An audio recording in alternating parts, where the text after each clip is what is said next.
warahmatullahi wabarakatuh. Perkenalkan, saya Asa Busmansyah dari Prodi Pendidikan Masyarakat Angkatan 2023 kelas C. Pada kesempatan kali ini, saya akan mempresentasikan PPT saya yang berjudul Dinamika Pengembangan Media Visual Pembelajaran. Oke, langsung saja kita mulai.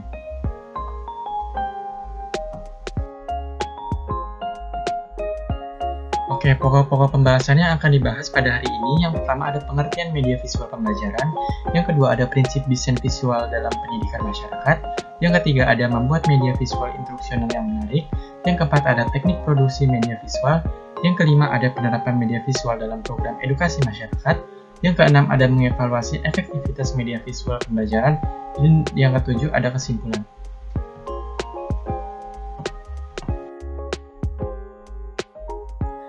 Oke, pengertian media visual pembelajaran. Media visual pembelajaran adalah alat atau metode yang digunakan untuk menyampaikan informasi atau konsep pembelajaran melalui penggunaan elemen visual seperti gambar, grafik, diagram, animasi, video, dan berbagai bentuk media lainnya. Media visual ini dirancang untuk meningkatkan pemahaman, retensi, dan keterlibatan siswa dalam proses pembelajaran. Penggunaan media visual dalam pembelajaran memiliki beberapa tujuan, antara lain yang pertama, untuk mempermudah pemahaman konsep. Media visual membantu menyajikan informasi secara visual yang bisa membantu siswa dalam memahami konsep atau materi pembelajaran yang abstrak atau kompleks. Yang kedua, ada meningkatkan retensi informasi. Penyajian informasi melalui media visual dapat membantu memperkuat ingatan siswa karena visual lebih mudah diingat daripada teks atau materi yang disampaikan secara verbal. Yang ketiga, ada meningkatkan keterlibatan siswa. Media visual yang menarik dapat meningkatkan minat dan keterlibatan siswa dalam pembelajaran, sehingga proses belajar menjadi lebih menyenangkan dan efektif. Yang keempat, ada memfasilitasi pemecahan masalah. Media visual sering digunakan untuk menyajikan informasi yang kompleks atau langkah-langkah dalam proses pemecahan masalah, sehingga membantu siswa dalam memahami dan mengaplikasikan konsep tersebut. Yang kelima, ada mendukung gaya belajar yang beragam. Setiap individu memiliki preferensi belajar yang berbeda-beda, dan media visual memberi variasi dalam penyajian materi yang dapat memenuhi kebutuhan gaya belajar. Contoh media visual pembelajaran termasuk slide presentasi, papan tulis elektronik, animasi komputer, infografis, diagram, dan video pembelajaran. Semuanya ini dapat digunakan oleh pendidik untuk meningkatkan efektivitas pengajaran dan pembelajaran dalam berbagai konteks pendidikan. Oke, kemudian ada pengenalan media visual pembelajaran. Jenis media instruksional yang pertama ada media instruksional visual digital. Media instruksional visual digital ini merujuk pada bahan pembelajaran yang disajikan melalui format visual digital untuk mendukung proses pembelajaran dan pengajaran. Media ini dapat meliputi berbagai jenis konten seperti teks, grafik, gambar, video, animasi, dan simulasi interaktif. Semuanya diakses dan ditampilkan melalui perangkat digital. Penggunaan media instruksional visual digital bertujuan untuk memperkaya pengalaman belajar, meningkatkan pemahaman, dan memfasilitasi retensi informasi. Yang kedua, ada media instruksional visual digital berbentuk workbook. Interaktif adalah alat pembelajaran inovatif yang memadukan konten edukatif dengan teknologi interaktif dan visual yang menarik. Alat ini dirancang untuk memberikan pengalaman belajar yang lebih mendalam dan menarik bagi pengguna. Seringkali melalui perangkat digital seperti tablet, komputer, atau smartphone. Oke, kemudian ada prinsip desain visual dalam pendidikan masyarakat. Prinsip desain visual dalam pendidikan masyarakat merupakan fondasi untuk menciptakan materi pembelajaran yang tidak hanya informatif tetapi juga menarik dan mudah diakses oleh berbagai kelompok masyarakat. Prinsip-prinsip ini membantu pendidik dan perancang materi pendidikan untuk menyampaikan pesan mereka dengan lebih efektif, memastikan bahwa informasi tersebut dapat diterima dan dipahami oleh audiens dengan latar belakang yang beragam.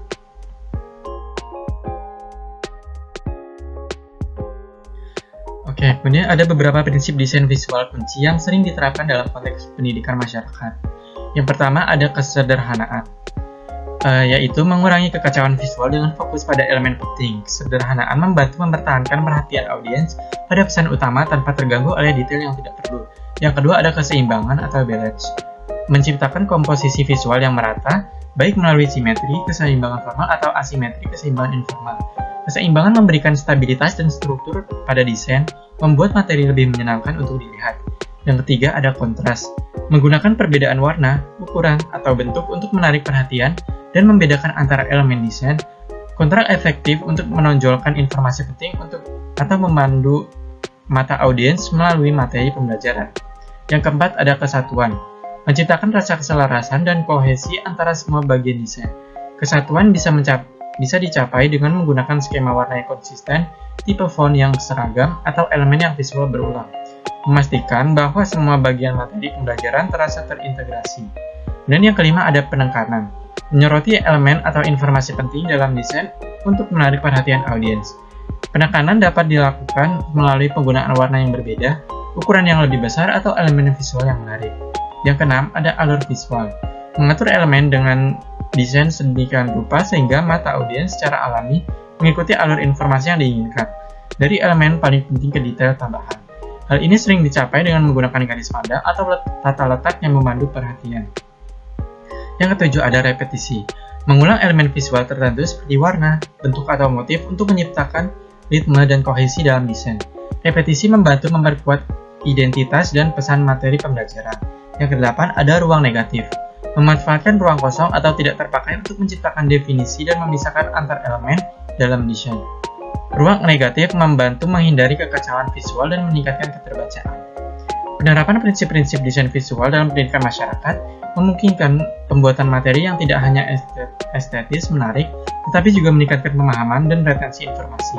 Dengan strategi ini, pendidik dapat mengatasi tantangan komunikasi yang kompleks, memastikan bahwa pembelajaran menjadi pengalaman yang inklusif dan berdampak bagi semua anggota masyarakat.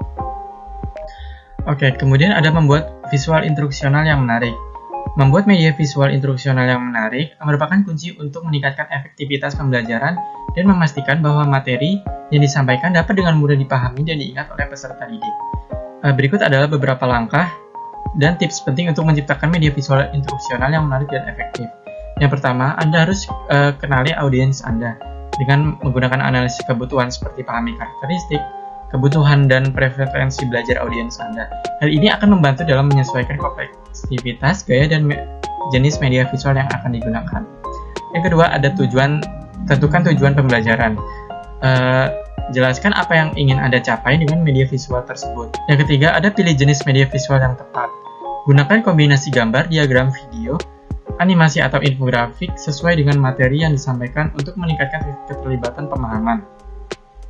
Yang keempat, ada terapkan prinsip desain visual. Hindari desain yang terlalu rumit atau berlebihan.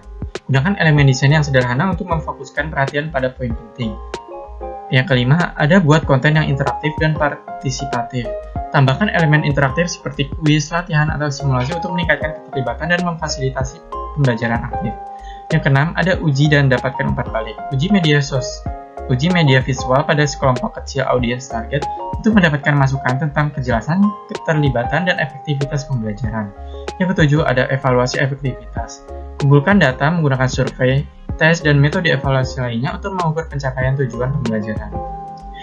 Dengan mengikuti langkah-langkah ini dan terus-menerus berinovasi dalam pendekatan desain, Anda dapat menciptakan media visual instruksional yang tidak hanya menarik secara visual, tetapi juga memfasilitasi pembelajaran yang efektif dan meninggalkan dampak yang berarti pada peserta didik.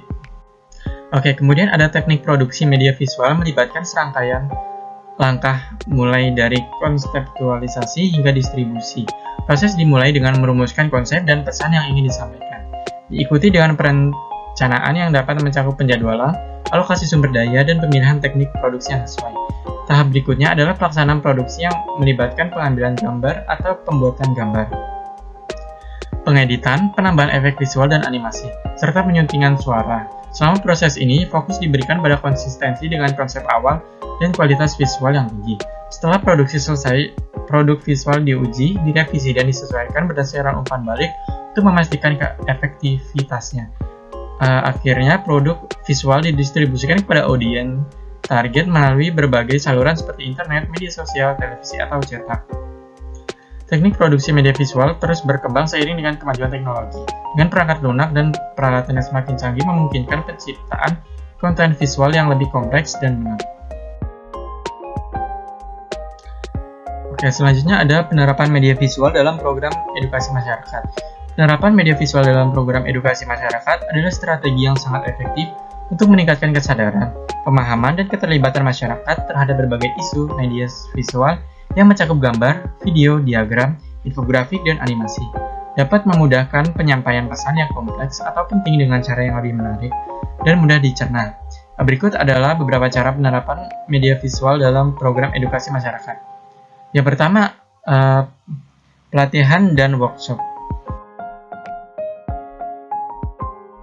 Penerapan media visual dalam program edukasi masyarakat melalui pelatihan dan workshop memberikan kesempatan bagi peserta untuk belajar secara praktis dan interaktif melalui penggunaan beragam media visual seperti video, infografis, dan presentasi multimedia.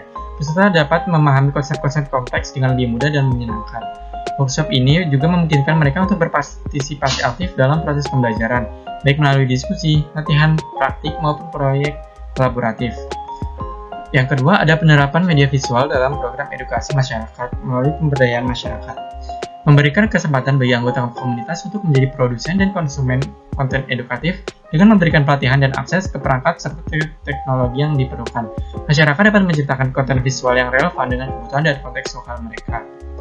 Yang ketiga, ada penerapan media visual dalam program edukasi masyarakat dengan fokus pada lingkungan, menciptakan platform yang kuat untuk menyampaikan informasi dan membangkitkan kesadaran akan isu-isu lingkungan yang penting. Melalui penggunaan gambar, video, dan grafis interaktif, program ini dapat dengan efektif menjadikan informasi kompleks tentang pelestarian lingkungan daur ulang dan praktik berkelanjutan kepada masyarakat secara menarik dan mudah dipahami. Oke, kemudian ada mengevaluasi efektivitas media visual pembelajaran. Mengevaluasi efektivitas media visual pembelajaran adalah proses penting yang membantu pendidik dan pengembang materi pembelajaran untuk memahami seberapa baik media tersebut mendukung tujuan pembelajaran dan meningkatkan pengalaman belajar peserta didik. Evaluasi ini bisa dilakukan melalui berbagai metode dan fokus pada aspek-aspek seperti keterlibatan, pemahaman, retensi, dan penerapan pengetahuan. Berikut adalah beberapa cara dan pertimbangan utama dalam mengevaluasi efektivitas media visual pembelajaran. Yang pertama ada dengan cara menggunakan metode evaluasi yang tepat. Apa itu dengan kuantitatif atau kualitatif atau dengan observasi. Yang kedua ada evaluasi keterlibatan peserta didik. Dengan memperhatikan seberapa aktif peserta didik berinteraksi dengan media visual. Yang ketiga ada analisis umpan balik. Dengan mengumpulkan dan menganalisis umpan balik dari peserta didik tentang kejelasan, relevansi, dan kegunaan media visual. Oke, kesimpulan pada materi hari ini yaitu dinamika pengembangan media visual pembelajaran mengungkapkan perubahan yang signifikan dalam pendekatan dan teknologi yang digunakan dalam proses pembelajaran. Dari pendekatan tradisional hingga integrasi teknologi canggih seperti multimedia dan virtual reality, pengembangan media visual telah memberikan peluang baru dalam meningkatkan keterlibatan dan pemahaman siswa. Melalui penggunaan teknologi yang inovatif, media visual tidak hanya meningkatkan aksesibilitas informasi, tetapi juga memfasilitasi pembelajaran yang berbasis pengalaman dan interaktif. Dengan demikian, pengembangan media visual pembelajaran bukan hanya sekadar alat bantu, tetapi menjadi fondasi yang vital dalam menciptakan pengalaman pembelajaran yang menyeluruh dan efektif bagi siswa di era digital ini. Oke, sekian dari saya. Kurang lebihnya mohon maaf. Terima kasih. Wassalamualaikum warahmatullahi wabarakatuh.